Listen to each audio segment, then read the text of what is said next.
ito mabitamina. Nakadali ang nanay. Yan guys, oh ang dami. Tingnan niyo guys. Pero wala na bunga. Hindi natin naabutan yung may bunga. Ay meron pa. Ito ang may-ari nito. At saka yung may-ari ng farm na aming hawak ay iisa. Hindi kaming kumuha. Ito ay, pag pinipik daw ito ay hilaw tapos pwedeng pahinugin. May maluang guys hanggang doon, kiwi fruit na farm ito. Ganito yung kanilang bunga. Maalwan lang pala, akala ko talaga ay mataas. So sa sunod na sila ay nagpa-pick, ay pwede na pala ako mag-apply din. Ay tingnan nyo guys, oh may balahibo.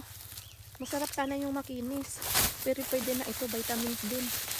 Ay pag ako'y hinuli na may-ari, ay si Jupri ang aking ituturo. Sasabihin ko ako'y inutusan ni tatay kahit hindi.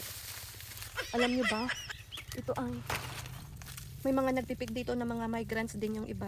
Mahal din daw yata ang bayad per hour o per kilo. May dala-dala silang bag, tas mabilis, gumaganyan-ganyan sila. Gumaganyan. Ay, ang dami ko nang nakuha. Kasi alam nyo bang ito mabitamina? Nakadali ang nanay. Kasi ito kay Manharan, ito ini-sprayan nila, tapos may schedule ng pagpapabunga. Ang season nito ay May at saka June. Kaya kapipitlaang nung nakaraan, busy sila dito, maraming truck naghahakot. Kaya sa sunod na season ay may sideline na si nanay. Sana nandito pa rin kami uli sa sunod na season. Para may sideline tayo. Kayang-kaya ko to, nako. Kung sabi nila masakit daw sa liig. Siyempre tingala ka, tapos hugot-hugot, pitas-pitas.